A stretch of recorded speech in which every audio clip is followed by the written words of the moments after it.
Hello, rock stars. Welcome to your November Team Zoom. I'm so excited to have a guest speaker on today.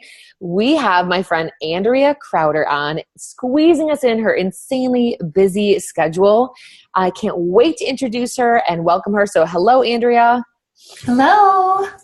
Thanks for having me. Oh, absolutely. My team has been so excited since I announced that you were our November guest speaker. It has been like blowing up with excitement about hearing more about your story.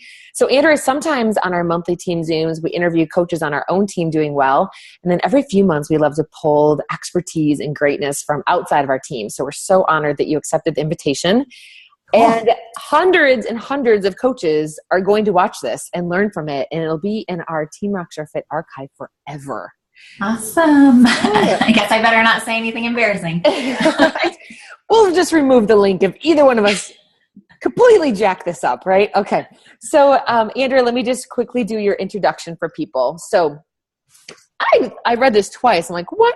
You have 9-star diamond status in both your first and second business center, which is crazy, and 32 lifetime diamonds, which is incredible. That says so much about your leadership. You are an Army wife. You have a son and a daughter. You are co-founder of Team Misfit Republic, and you have been a 2014 elite coach. Is that a summary of your amazingness as a coach and wife and mom? I don't know. I think that's probably the highlight reel. So it took a lot of bumps in the road to get to all those numbers, right? Of course. Which we will dig into today. Tell me, where are you originally from and where do you live now? So I grew up in the Seattle area primarily. And when my husband and I got married, we moved to England, and that was our first duty station together. And we've kind of been all over, but mostly throughout his career, we bounced back and forth between the DC area and Sierra Vista, Arizona, AKA almost Mexico. So I can pretty much throw a pebble at Mexico right now and it'll land over the border. So I'm very southern Arizona at the moment. So I know I didn't ask you this before in our prep questions, but as an Army wife, you have to just constantly be ready to pick up and move. You never really know where you're going to be. Has that been hard for you in terms of just like forming relationships in a community and having a job? And I can see how much coaching would fit into that kind of lifestyle. Yeah, actually, it was really a blessing because the normal job doesn't fit into this lifestyle because, just picking up and going every 2 to 3 years, you can't really create a good foundation of a career. I got really lucky at my previous job that my boss let me work from home for a few years. But I was the executive assistant to the president of our company as well as the corporate event planner. So nothing to do with the health and fitness industry. And I was able to do a little bit of like telecommuting throughout that career with them, but I knew that was going to have to come to an end and that he was going to need like a permanent on-site assistant as like he really deserves. So I looked at this opportunity as a way because I started this business right when we moved to our last duty station in DC. So we were there for 3 years. So I knew I had those 3 years once I really fell in love with the business to build this up to a full-time income so that when we did have to move again, that I would be able to completely separate from that career and run my own business.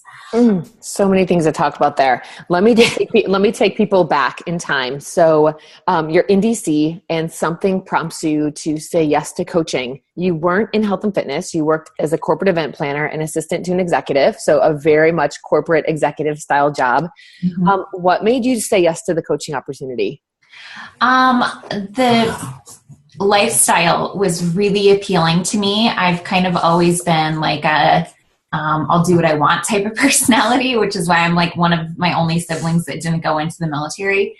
And I got a little taste of what it was like to work from home and still be able to be a mom and have a career. And I knew I didn't want that to end. So I wanted to own my own time really badly. And I was watching my sponsor on Facebook and she just seemed like she's having so much fun all the time and just so happy. And I had just bought this book called 20 something, 20 everything or something like that. But like the premise of the book is it's about having like your first quarter life crisis because you've like done all these things. I know, right? Or very early. I've always been an ambitious person, but I also knew at my company there was nowhere else for me to grow.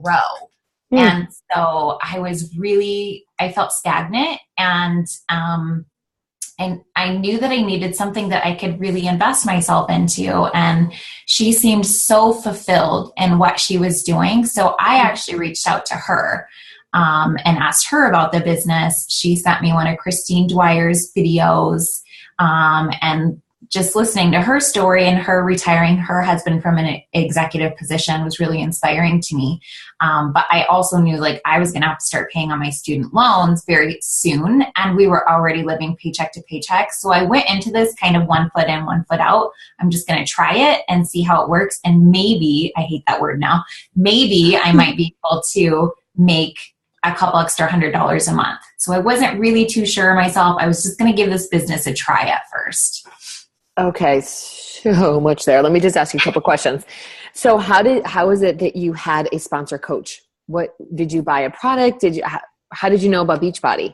Well, I actually bought Insanity during my husband's deployment. So he had just returned home from Afghanistan when I started my business. We literally had just moved into our house, went big cross-country move. Our house was in boxes.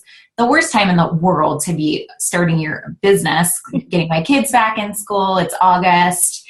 DC just had their first earthquake. We had a hurricane coming, like everything was being thrown at us.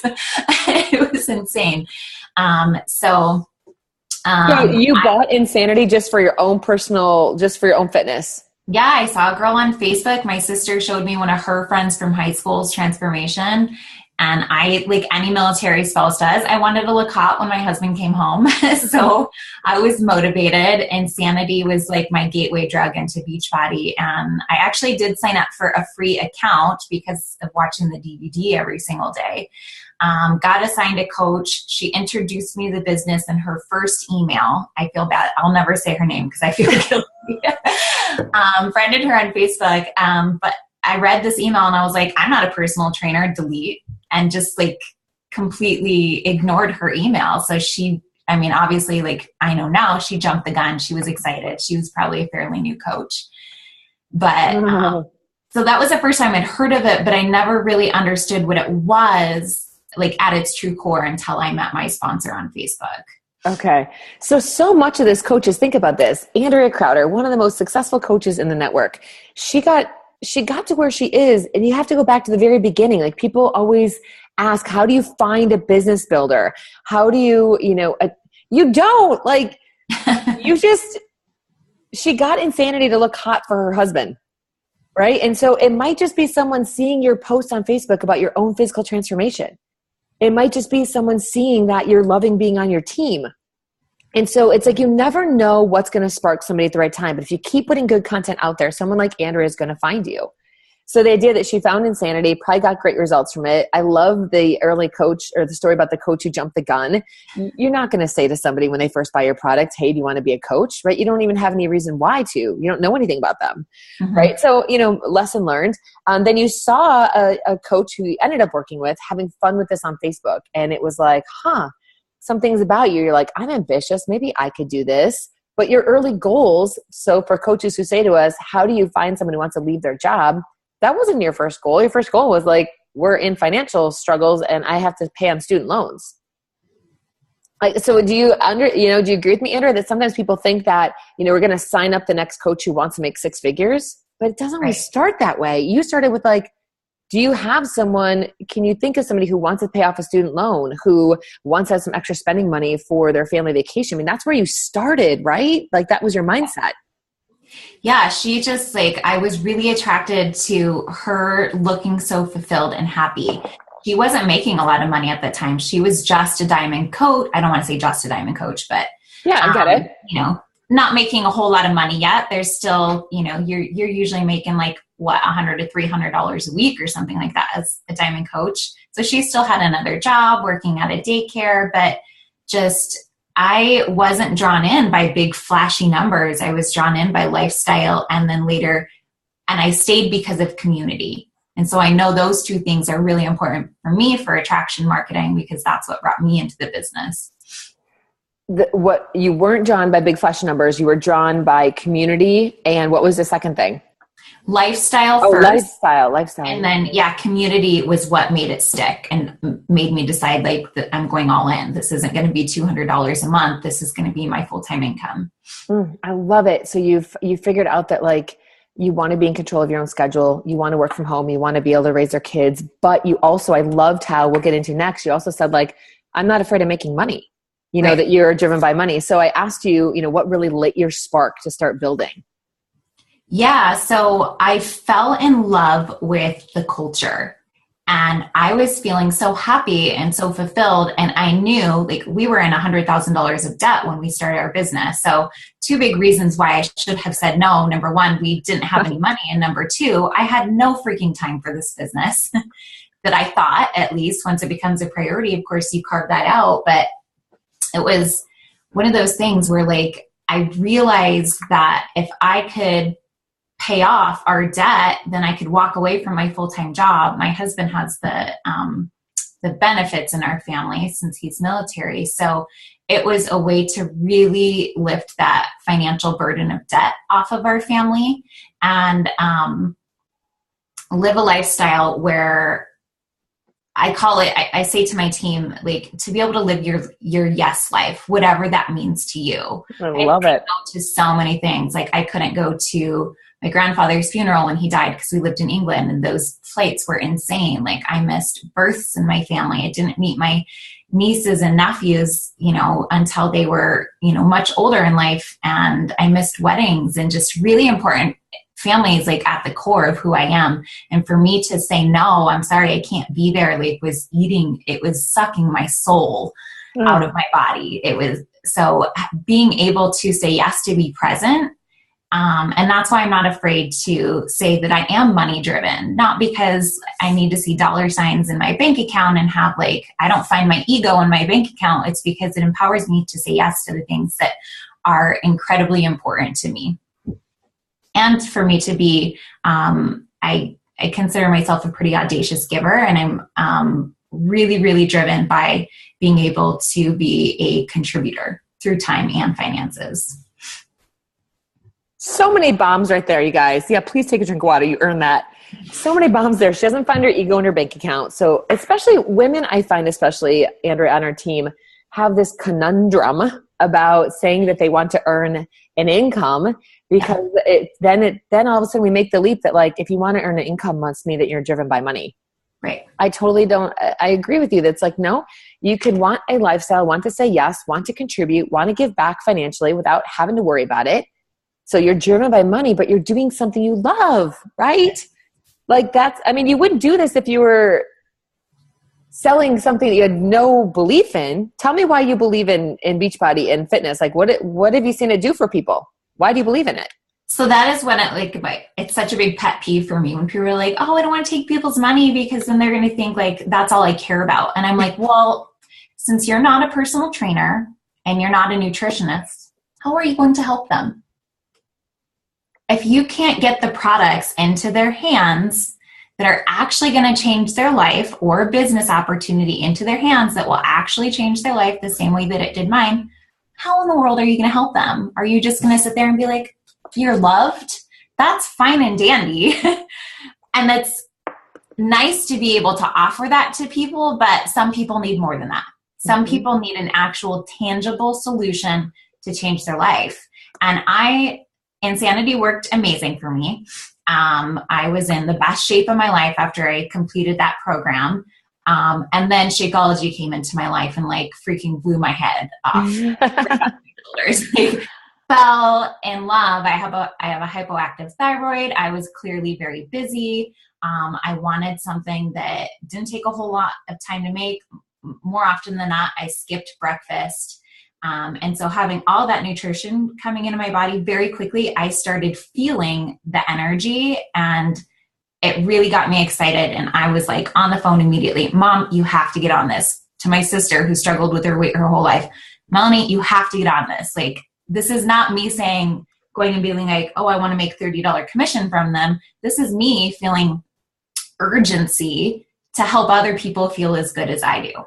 Okay. That's brilliant. Because I was just talking to some coaches this morning and they're like, I want to help people, but I don't want them to feel like I'm selling to them. Like if I had $1 for every time I heard that, I'd have more than my elite bonus, right? So it's like, the idea is that Andrew just said it, if you have an urgency about what this can do for someone's life, why wouldn't you want to tell them? Don't make it about you and how you feel. Make it about them and how it'll make them feel.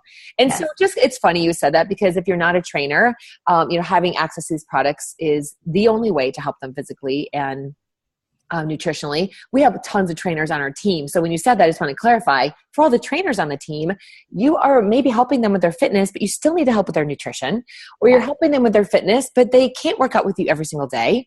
Like whether or not someone's already active, whether or not you're already a trainer or not, we have lots of fitness enthusiasts and trainers on our team. The bottom line is Beachbody just fills in all the gaps. We help with their nutrition in ways we can't. We help with their off-day workouts. We help them find a fitness program that adds to what they're doing. So none of us can do this on our own. Like Beachbody is our tool for helping people. So I love it. You're brilliant. Okay. So tell me where you may have struggled when you first got over it. I love this that you wrote about this. And what were your self-limiting beliefs about yourself? So when I came into this business, the enthusiasm really consumed me. And so I did pretty well. I started hitting Success Club immediately. Challenge packs came out the month after I signed up. Game changer in this business. And so I was just so excited, and I wanted everybody to feel that enthusiasm, to feel that fulfillment that I had been missing. And so I was sharing the business like crazy. I got to diamond in 40 days. And then all of a sudden I started getting all this pressure of where I should be moving next, because I was looking at other people and what they were doing in the business and how fast they were growing. Brandy Botts came in just a couple, months after I did, and watching her explode crazy town. I'm looking at her and I'm like, okay, I should be Star Diamond by now. Okay, I should be doing this. And my attention stopped focusing on helping other people feel as good as I did. And my attention changed to how can I serve myself? And how can I keep up with the other people that are, coming in around the same time as I did. And I tell my coaches all the time, just because you have the same start date as someone else doesn't mean you have the same start date as someone else. Right. They might have already built up a tremendous amount of influence. They might already have a bigger network than you do, because they kind of started their business before they knew they started their business. So it's so unfair and so damaging to your business and to the people that you're meant to help, for you to be focusing and comparing. And when you put that energy of looking side to side, you either stay stagnant or you start going backwards, which is exactly what I did. And my income went from around the 6-month mark. I was making about $2,000 a month, which I felt really good about. Wow. My goal was $1,000 a week within my first year. I told my husband, give me 1 year to make this business work. I'll walk away from my full-time job. And he's like, okay. It took me 2.25 because I got jealous and I started focusing on the wrong behaviors. I stopped doing the vital behaviors and I started just feeling sorry for myself.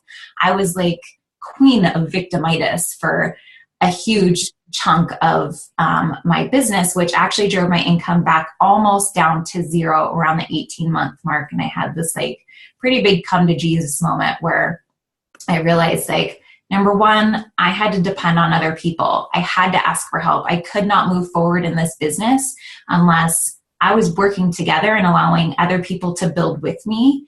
And my ego kind of got in the way, because I've always been extremely independent. My dad was a special forces soldier, and everything around our house was extremely independent. You fall down, you sprain your ankle, you get up, you walk it off.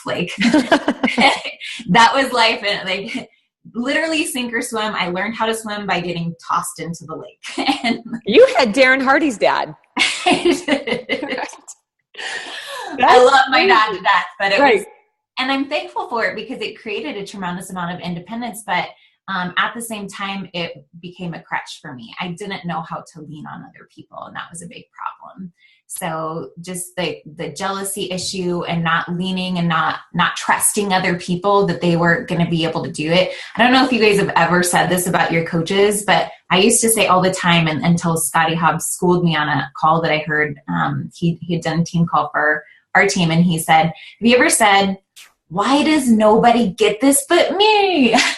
I said that like every day, which is exactly what I was manifesting back into my business. Nobody was getting it but me. I was getting exactly what I was putting out back. So I'm just going to let that sit for a minute, because I know some coaches right now are squirming in their chairs. I really detest that line. And yes, it is definitely the mirror test. It's the John Maxwell mirror test. Yes. That like, you get back what you put out. And if you believe that your team's not capable of doing it, or you're the only leader, or that they just don't get it, maybe you don't get it, how to lead them. So Andrea, what did you do to change that? Why did you stop saying that?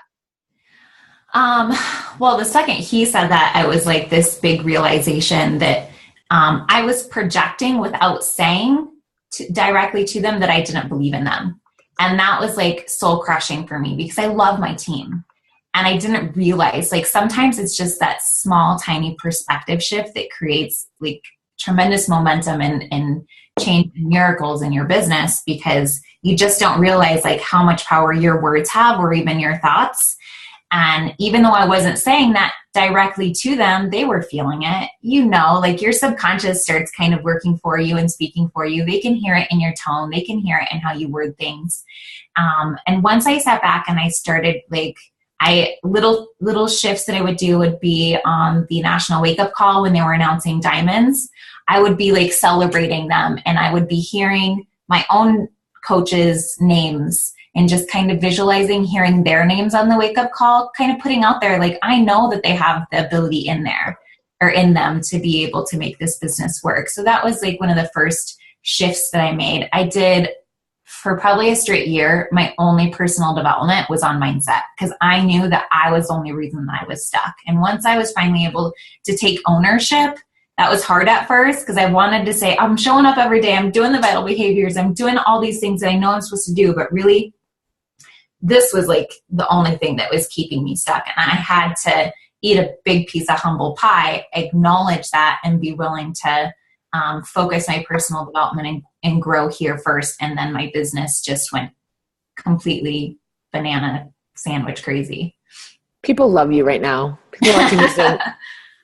I know coaches on Team Extra Fit listening right now, you're like, this girl is so down to earth. She's so humble. She's so willing to show her scars. And I can't thank you enough for that, because leadership is not perfect, and getting here is not perfect. And if you think you're supposed to be perfect, then you'll never get there, right? I love that you're willing to say this. So give me a couple quick ideas on mindset training. Were there specific books that resonated more with you in this area? So I would say The Power of the Subconscious Mind was a really big one. I fell in love with Wayne Dyer. The book Power of Intention was a big game changer for me. And then I did a lot of stuff a little bit more on the spiritual side, because I did refine my faith through this business. And so it's a really important foundation of my business now. So a lot of my personal development is faith-based. And then The Circle Maker by Mark Batterson is kind of like a success / faith-based book that was like, whoa, for me in my business. It was big time. Okay, well, there's several good suggestions there for the coaches to. I love that you just said you ate a big piece of humble pie, you started working on you, and that it came out in your business within a year. That so brilliant. Okay, I need to move on. So I loved when I asked you, how would you describe yourself as a leader today? I thought this was good. What would you say about that? I would say that I'm definitely a tough love leader, and I hear some of my coaches who are a little bit more timid say, well, I don't want to tell her the truth because I'm afraid I'll hurt her feelings. And I will tell them, well, then you're caring about yourself right now and not her. There's a little bit of my tough love that my coaches can expect from me. because you're only caring about your feelings. If you think her feelings are going to be hurt, you're caring about what she thinks about you, not really about helping, or about helping that person move forward. And I ask my coaches, when have I ever been honest with you and made you cry or made you feel really crappy about yourself? And they always answer never. And that's the piece, like tough love. My coaches know that I come from a place of, I genuinely care for them. They're my best friends. And so in community, that's what, kept me stuck in this business. So that's an important foundation of my business as well, is like, what can I do to build those relationships and those friendships? And so that when I do give them a little piece of honesty, because quite honestly, most people don't get enough of it. How often are we like, oh, it's like when it comes to our health, oh, it's okay for you to be 50 pounds overweight. You're just curvy. Hell no. I'm sorry. It's not okay, because your lungs are suffering. Your kidneys are suffering. Like everything on the inside. Like we're just trying not to hurt their feelings. I'm not going to go out and be like, you're fat. Like that's not how I would ever approach someone. But I care so much more about their insides and their energy and their mental clarity and their creativity and their happiness, because we know those endorphins are so important from exercise and eating proper foods, and like what our foods can do for depression and stuff. Like for me, I care so much about that. Yeah. That when I go to someone and I say, no, it's not okay that you didn't do your workout today because you said you want this. Mm-hmm. And so you treat like you've got tough love as a coach to your customers, and tough love as a coach to your coaches. Yes. Where you're saying like, but it took a while to get there, where they had to believe that. I've still been there. So as you're talking, I'm like, gosh, one time I gave tough love and it didn't go well. And I'm like, but I thought I'd established trust there. But sometimes, but maybe people aren't used to it. Yeah. But if you're coming from a place of, I really think that this is where you're stuck and you can grow your business if you did this, it is uncomfortable. And a lot of people don't want to be uncomfortable personally, so they won't do it. Right. But if you really genuinely care about that person moving forward, you're going to be honest. Now, one of the books that helped me become really good at giving tough love with class is How to Win Friends and Influence People. So that's a really great book if you struggle with, like, you think that you're going to say something and you're going to come off wrong. It gives you phenomenal perspective on how to phrase things without being an a-hole.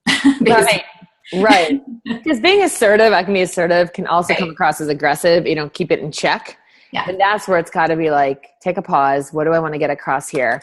So anyway, coaches, what we're talking about with tough love is basically calling on a coach who they say that they want to hit Success Club because they want a great foundation for their business, and they get 1 month, right? Loving on them and saying like, hey, you helped a couple great people. What can we do next month to make sure you hit your own goal? You said that mattered to you.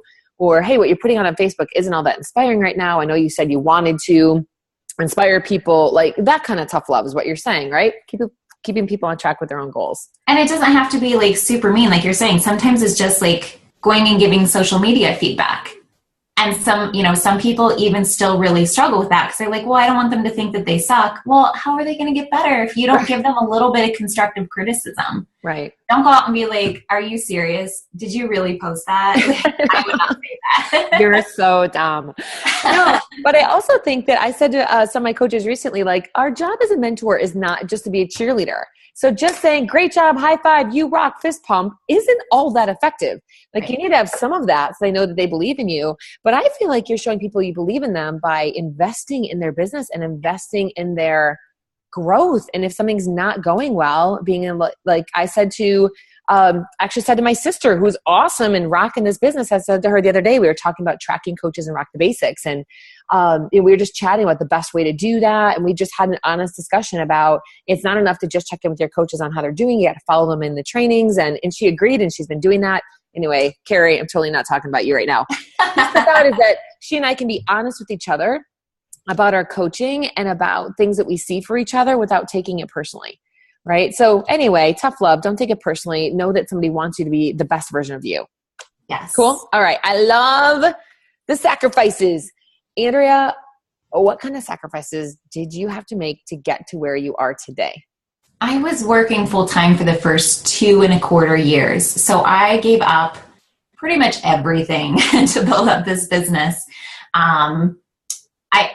the first smart thing that I can say I really did for my business was I sat down and I had a real conversation with my husband. And once I knew that I wanted to take this business all the way and it not just be the answer to our student loan issues, I sat down and we decided together that this was our goal and that we were going to pay off our debt and that we were going to give our family more freedom. So this became something that was us doing together. And so my husband, started trying to take some things off of my hands to give me some more time. So he definitely, our whole family made sacrifices for this. My kids were not in sports for a year. And as a mom, I felt really cruddy about that. But now my kids can play whatever sports they want.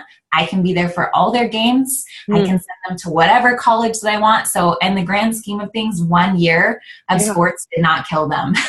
So that's awesome. It was more just like the time commitment from you of having to get them places and be places all the time was taking you away from building this dream. Yes, especially in the DC area, traffic in the evenings. Like it just would not have been realistic to come home from work for both of us, late in the day, get them to sports. It would have been chaos. And I don't know if I would have been able to, you just can't do all of it. You have to decide, like, what are my top 3 priorities? Like my top 3 were clearly I had to still work my corporate job, some family time, and my business. Everything else went off the table. I didn't watch TV for 2 years, except for on Friday nights with my families because it was family time. So Friday night, there was no business. And then usually, and I cannot say honestly that I was always perfect at this. I was a little bit of a workaholic at first.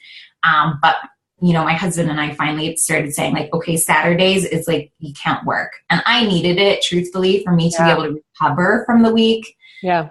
And like let myself breathe. But so then Sundays when my husband would go, it was usually like family friend day. So we'd go and watch football with friends and have dinner. And it was like a whole day affair from like 12, sometimes 11 on for the rest of the evening. I didn't go except for on very, very special occasions for ever really. So I sacrificed a lot of time with my friends. Thank goodness my good friends are still my friends, but they understood what I was doing. And that was it. Like those are my only 3 priorities in my business. Everything else got pushed to the back burner, but I can definitely. Andrea, there's a woman who spoke at leadership. I don't remember her name right now. She's a teacher. And she said that she dropped her son off or couldn't take her son to the school bus for like kindergarten because she had to be at work early. Right. And she said that was the last time it was ever going to happen. So for that year, she said the same thing. My only priorities were my day job, my teaching job, because I had to pay the bills and show up and be good, my family and my business, and said no to everything else. And I feel like that is pretty reflective of a lot of coaches at our level. I can definitely say that my priorities when I was building this was my health clubs, my full-time job, my family, and this business. Mm-hmm. Like I wasn't doing wine nights with my girlfriends. I wasn't watching TV. Honestly, like everything you're saying, I'm like, yeah. So coaches, it doesn't mean that has to be you, right? Keep in mind that I wanted this income. I wanted this freedom for my family. I wanted the yes life as you described. That's what Andrea wanted. Maybe you want something in between. Maybe you want something, scale that a little less than that. The reality is you're still going to have to make some sacrifice. So having the conversation with your family and identifying what you are willing to sacrifice is at least a good action step from this. Right. Okay, I love it. If you love this, it's not going to feel like sacrifice. I would much rather work my business even still today than watch TV. I just don't care what's going on in TV land. Right. And it's so funny because then when I do sit down, like you said on Friday nights, when I do sit down and watch like Shark Tank with my kids, by the way, I shut my computer off. I shut my phone off. Like if you are going to sit down and do something with your family, really let it be family time and don't pretend and also be doing your stuff, right? Okay. I know that you got a call you need to get on. I want to move this. I really want to hit a couple other points. Tell me what your business looks like these days. A lot of coaches wonder, like, what are you supposed to be doing at your level? A lot of coaches on the team aren't at your level yet, but want to know kind of what it takes. So what does a month, look like in your life as a coach right now?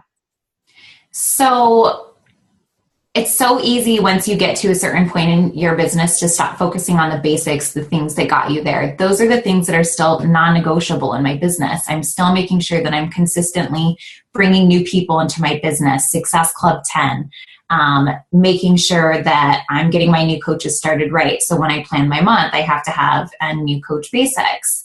I've condensed mine down to 21 days. I do a push to Emerald. I do not host challenge groups every single month. It really just depends on whether it's like a heavy recruiting season or a heavy retail season for me. So like in the first quarter of the year, I'm going to be hosting a lot of challenge groups. But then like the last quarter of the year, I'm not really, I'm more primarily focused on recruiting. So I think some people feel guilty, like if they don't host a challenge group every single month because we're supposed to. Like it's a good guideline, but sometimes it's not realistic for your business. So take it as like a buffet platter, what really works for you. But non-negotiable, I'm always hosting a new coach group. Host team calls every single Monday night. We have a Miss Fairy Republic team call, usually guest speakers. So I don't always have to be the one doing that, but I'm making sure that they're happening. And then for me, like I said, community is so important. So when trying to make sure that I have opportunities for Zoom, so I just started doing a Wednesday morning coffee and Q&A with a couple other leaders. So anybody can, in our whole organization, can jump onto a Zoom, ask us questions. Yesterday we did role playing. So like one person was the prospect, one person was the coach, and just like helping people where they feel really stuck right now. So that's been awesome. Completely in love with that.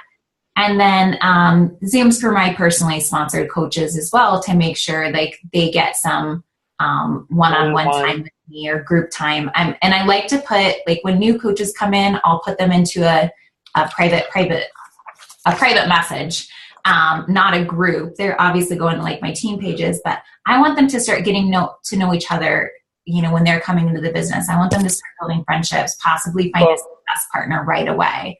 So building those friendships, that's what keeps people very loyal to your team in this business. They don't want to walk away and leave that behind. So that's important to me. Community is like everything. When I can get people to build those friendships, success partner relationships, the loyalty to the team, it's not even just good for business, it's good for the soul. It just makes you feel happy to know you show up every day and this is like your family extended. So good. I was talking with Vito, like he's going to think that I like planted this with you. And I'm like, it's so awesome that you think this and that you act this way. He and I were talking yesterday and we were saying that when you make the success in the business beyond just successful points and beyond just rank and beyond just advancements, and you make it about, are you meeting friends? Are you growing as a person? Are you like, if they feel like their experience in Beachbody is beyond just points and ranks and goals, but like they're making friendships. Like I think of, I'm just going to give them a shout out because Leanne, Jenny, Kyla, and Dana are four of my new coaches who are running a group together right now. They're in threads. They're Zooming together. I feel like, gosh, it's just taken on a life of its own because they've made these friendships. They're working together. It's so beyond me and it's beyond each of them. Right. And so it's like, I have a hard time seeing that any of them would ever want to leave this one because they're having fun. They're doing well, but it's more about friendship and camaraderie and growth than just points. Yes. And you, like that one word that you just said, fun. If you're not having fun in your business, if you're waking up every day and you're like the stressed success train, nobody wants to get on that train with you. So like at the base of everything, you have to infuse joy, even into like the non-sexy pieces of this business. Like a lot of it is fun. And then there's some pieces like, let's say taxes and organizing your receipts and stuff. Not so fun for someone who hates numbers like I do. But like I find ways, I try to teach this to my kids too. Whatever you do, just do it with joy. It has to get done. Why do it in misery? Why do it in stress and in fear? Why don't you just infuse some fun into it? You will get way better results. I love no one wants to get on the stress train. And I feel like that's in general in life, that coaches like who you show up as is who you show up as. So if you're always stressed about your life, you're always stressed about something happening in your family or your job or your kids, your dog or whatever, don't you feel like that like people are deciding, do I want to follow you or not? That was my major struggle at the beginning. As I know coaches said to me, I don't know that I want to go where you're going because you seem so stressed out when you're there. And I'm like, God, one aha moment for me was my coach, Sarah, saying to me, I don't know that I want what you have. Yeah. I was like, oh, she hears me stressed out, not sleeping, not having family time, overwhelmed. I'm like, I had to change what I was actually doing and I had to change what I was projecting. Yep. No one wants to get on your stress train, people. I love it. Okay.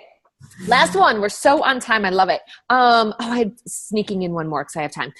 Your advice for coaches who want what you have. And in my view, you have happiness, you have freedom, you have success, you have a thriving team. Coaches, or what's your advice for them? I have the dream life that I thought only existed on TV. And it's insane. And that's why I feel so responsible to keep sharing this business, no matter how much money is pouring into my bank account every single Thursday. It is a obligation to me. And I just feel like to wake up every day and feel this freedom and this happiness and this lightness. I said to someone the other day, I wish I could just touch people and let them feel for a second the peace that I wake up with every day, so that they can become addicted and say, no matter what, I'm going to have that in my life. It's going to be hard. There's going to be struggles. There's going to be times where you go one step forward, 2 steps back, 1 step forward, 4 steps back. Like I hit 9-star in my second business center, and then I dropped right down to 3, like a few weeks later. Like we still all have struggles. Like you can't just look at someone and assume like it's always easy, but I love it. I wouldn't trade it for anything. And so if I could say one thing to a brand new coach, that would be just go all in. Stop kind of dipping your toe in the water. If you want this, you have to say, I'm going to have it no matter what, no matter how long it takes me. And when you have that conviction that you know that you're going to be successful, even if it takes you longer than the person on your left or the person on your right, people want to jump on that train because they know it's inevitable and they trust you because you believe in you. And so whatever you do, you have to just decide, like it has to be that decision right now. No more 1 foot in, 1 foot out. I'm both feet in. I'm jumping into the cold water. It's going to be cold at first, and then it's going to warm up and feel good because anything new is uncomfortable. But you have to just make that decision right now and say, if I really want this, there can't be that like, maybe I'll try, I hope. Those words have to exit your vocabulary. Coaches, I don't have time to recap that right now, but I know that you're listening and taking notes. You heard her say that you have to go all in. You have to remove maybe I'll try kind of stuff from your vocabulary. You're going to be there no matter what. People will feel that from you. If you are convicted and you have trust that you're going to get there, they will feel it. If you are tentative, you don't have confidence in yourself, like they're not going to follow you. Right? Mm-hmm. Okay. So Andrea, I have to ask you this. So right now you said, I feel responsible to show this business no matter how much money is pouring in my bank account. Mm-hmm. Okay, well, coaches now are thinking like, well, obviously you're already successful. It's easier for you to invite. But I heard you say at the very beginning of our call, you got to diamond in 40 days. So coaches, I'm not comparing. I'm just saying Andrea was convicted in her invites. You started inviting to the business right away. You didn't have any success to show for it yet. Right. So who did you go to initially to invite to the business? What were you saying to them back then? And where are you getting your coaches today? We'll finish that. At the beginning, where were your coaches coming from? Yep. And where are they coming from today? That's the best question, because I see people and they think like, no matter what, you have a success story right now, even if today's day one. My success story was all of a sudden I have all these friendships that I didn't know that I could ever have. And I sold this business on the community alone. I was telling people like, you guys want to be a part of this. It's incredible. Like I was so convicted in how much fulfilled I felt just from friendships alone.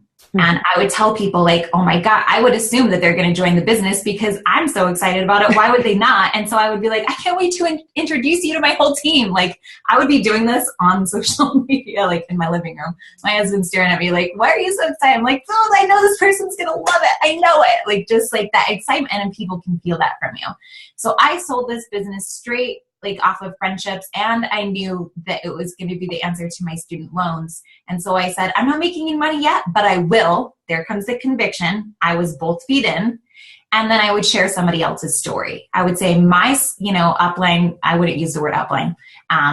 P.S. I verbally vomited on everybody in the beginning, and I said all the wrong network marketing things that you are not supposed to say, and I still got to diamond in 40 days based off of enthusiasm and excitement. But I would share Mindy Winder's story, because when I came into the business, she was making around like $3,000 a week, and I was like, oh my God, that would change our lives like beyond. I mean, just $1,000 extra a month would be mind-blowing for our family. And so I would tell them, like, I would be so excited. I'm like, this is why I love this. And just like, again, verbally vomiting, not asking them one single question, and be like, and this coach in this business, she lives in a tiny little town. She's super shy and she's making $3,000 a week. It's insane. Like I was on some crazy TV show. And that's how I started my business. Like it was so imperfect. Love Like it. had no testimonial whatsoever, except for like, I loved the products and I knew I believed that in that. And I loved the culture that Carl Deichler was creating.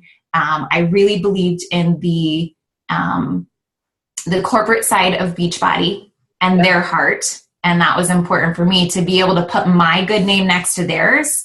That was important to me that they had the same integrity, expectations that I have for myself. And just going out and thinking like, who else, like if I need this, everyone else does too. Like I just assumed for them. And I would go down my Facebook friends list, and every single day I would send at least 10, if not 20 invites into this business. And that's how I got to Diamond so quickly. Okay. Coaches, here's the formula. 1, enthusiasm. Sell the team in the community. 2, conviction. I'm not making money yet, but I'm going to. 3, share a story of somebody else's success that they can relate to. So 1, enthusiasm, and her enthusiasm was about the community and the team. I had to say, P.S. Kyla, we just talked about this morning. How funny is this conversation right now? Right? Tell them about the community and the team, the friendship. She's going to think I planted this. 1, enthusiasm, and make it about the community and the team. 2, conviction. I don't have success yet, but I'm going to pay off my loans. They're going to believe you. 3, share somebody else's success stories. Now, coaches, guess what? Now you all get to share Andrea's success story. She is now a part of your vocabulary. You can say, hey, listen, I just started this. I'm not making a ton of money yet. I paid for my groceries last week, but I met Andrea. She is a mom of 2, an Army wife who's making multiple 6-figure income right now. Why not you? Right? Like you I find that my story, I don't know about you, but like I find that the income that I'm at right now is not very relatable. Yes. And I had an easier time recruiting when I was making $250 a week than I do now, because people at what I have now is unachievable. So I look at people in that beginning phases of their business and I'm like, I'm so jealous of you. Like right. I'm thankful for the financial freedom, but my business was so much easier back then. Totally. My coaches, I don't share my own financial success if I'm talking to a brand new coach, because it does seem, and Andrew and I are not bragging, we've put the work in, but it does seem like that's not happening. But I often refer to my other coaches. I'll talk about Tracy. I talk about Sarah. I talk about Rachel. I talk about a lot of my other coaches who I can say, listen, Rachel is at home with her baby. She was a cosmetologist and she's now making this. So I love using other people's success stories. Mm-hmm. But for you guys to be able to say, I met someone who now is making a multiple 6-figure income. It might sound crazy, but she started off with a couple $100 a month. Mm-hmm. Anyway, use your story. Okay, Andrea, and where do your coaches come from now? Because now I've got coaches on their star diamonds, pushing a 5-star and beyond. They were like, how are you still recruiting? Where are they coming from? I'm really, really consistent with my social media and attraction marketing. So I sat down and I thought about what drew me into this business. And then just last night, because I'm kind of going back to the drawing board again with my business, I put a post up in my PS group page and I said, what drew you into this business and why did you choose me? And just asking them, like, what was it about it? So I know, like, these are the elements of what drew some of my best leaders in. So I need to keep posting that on social media. But becoming a good storyteller on social media and always sharing the before after, no matter whether it's like a small before after or big before after, it's all significant to somebody. And so like your own before and after, or your coaches? What do you mean by that? Like it doesn't even have to be like physical transformation. It could be like, one of my coaches, one of my leaders, she has like a really awesome emotional transformation, going from like really suffering from social anxiety to now like having freedom in her life again and feeling confident. So sometimes it's emotional, sometimes it's financial, sometimes it's physical. I share my own and then I share other people's because I want people to see that community. And so my post, I have a little sticky note on my desk that says, these are the things that I center my posts around. Travel adventures, because that's important to me. I love to travel. Inspiration, money mindset. I love to talk about money because that was life-changing for us, for me to start, paying off our debt, community, fitness, inspiration, family, and freedom, how those are tied together, my faith. And then every once in a while I'll throw in like silly stuff, like my dry sense of humor, or like I'm totally not a girly girl, but I'll throw in like beauty trials of stuff. And it's like it's kind of a tragedy usually. But like, I am who I am. I'm never going to be one of those girls that watches YouTube and does like the glam look on their face. Like, this is what I thought I'd look like. This is what I actually look like. So you're you, but even a coach at your level reminds yourself on a Post-it note, be you. So you are you, all you, authentically you, but you are a magnified version of you on social media. Yeah. And so I know a coach named Lindsay Thompson is also listening right now, and she's going to be so proud that you said that you share yours and others' emotional, physical, and financial success stories, because she's become so good at that, as are many coaches on our team. But we did a training on that in Alpena recently about, you have many stories, physical, emotional, financial, your own and others. Before and afters really sell and really inspire is the best word. So Andrea, thank you so much. You were so inspiring and fun and down to earth, and the team loves you, and now they all want you to be their sponsor. So you guys, you can give Andrea a shout out on her like page. Your like page, is it Miss, or what's your like page? So I can tell. It's just Andrea Crowder, or it's facebook.com/Andrea Crowder Fitness. Okay. So go there, click like on her page, follow her, but don't be distracted by her and don't feel like you got to compete with her. So go give her some love, give her a shout out. She rocked this for us today. I'm so inspired by you. So grateful to call you a friend. Andrea, thank you so much. Yeah. Thanks for having me. Bye.